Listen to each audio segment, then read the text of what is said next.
السلام علیکم، میں ڈاکٹر رانا محمود اور آج کی ویڈیو کا ٹاپک ہے ثنا بکٹ کا میسیج میرے لیے اور آبویسلی اب میرا میسیج ان کے لیے۔ یہ محترمہ بڑی تام جھام سے اپنی ویڈیو شروع کرتی ہے، ایسا لگتا ہے کوئی بڑا مشہور قسم کا پہلوان ڈھول تاشے بجاتا ہوا رنگ کی طرف جا رہا ہے۔ یہ 1 سال پہلے کی بات ہے جب میں نے اپنی فیک ای میل اور نام کے ساتھ یوٹیوب پر ویڈیوز وغیرہ دیکھنی شروع کی تھیں۔ آپ میرا ایک ویڈیو پہلے کی دیکھ لیجئے گا، ہنسی ٹی وی پہ خطرناک میسیجز۔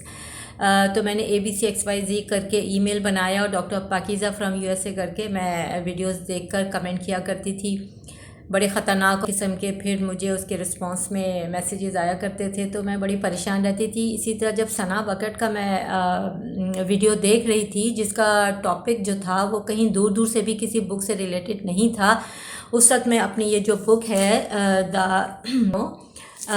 یہ ایڈیٹنگ میں اس کی کر رہی تھی، ابھی کمپلیٹ نہیں ہوئی تھی۔ تو ابھی ویڈیو تھوڑی شروع ہوئی تھی کہ اچانک سے ثنا بکٹ نے جو ہے نا کہنا شروع کر دیا کہ بھائی لوگ بک لکھ رہے ہیں اور کیا ضرورت ہے اس طرح بک لکھنے کی، جب ساری عمر خاموش رہے تو اب بھی خاموش رہنا تھا۔ اس طرح تو کبھی کوئی بک لکھے گا، کبھی میں لکھوں گی، کبھی وہ لکھے گا، کبھی کوئی اور لکھے گا، تو وہ اس طرح کی باتیں انہوں نے شروع کر دی۔ میں حیران پریشان تھی کہ یہ کیا سلسلہ شروع ہو گیا ہے۔ اب سمجھ نہیں آ رہا تھا کہ اس وقت مجھے کچھ بھی تو، لیکن اب اتنے عرصے کے بعد جب میں نے اپنا یوٹیوب چینل خود اسٹارٹ بھی کر لیا ہے تو مجھے اب ساری باتیں سمجھ میں آ گئی ہیں۔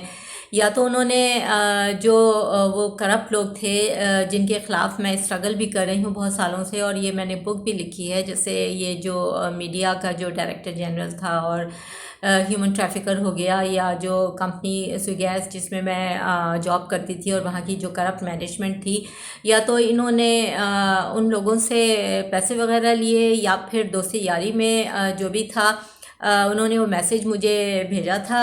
ظاہر سی بات ہے کوئی مفت کا گیان تو ہو نہیں سکتا، ورنہ تو چلڑ بھی میرے پاس نہیں ہے۔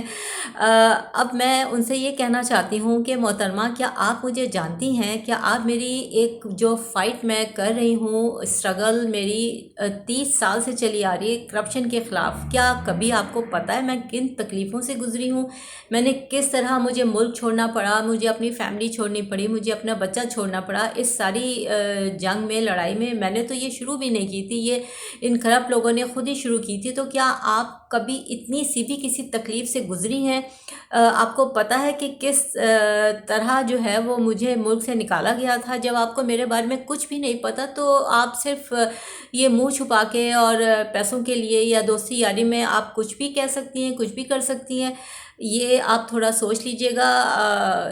یہ کبھی میرے مورلز اور میرے ایتھکس وغیرہ جو ہیں وہ اتنے اسٹرانگ ہیں کہ اس کے لیے ان لوگوں نے جو حربہ تھا وہ آزمایا ہے، لیکن مجھے کسی بھی طرح میرے ہمت و ارادے کو شکست نہیں دے سکے۔ آپ جیسے لوگ چاہے جتنا بھی مجھے میسیجز کر لیں یا پریشان کر لیں، جو بھی کر لیں، میں ان چیزوں سے گھبرانے والی نہیں ہوں۔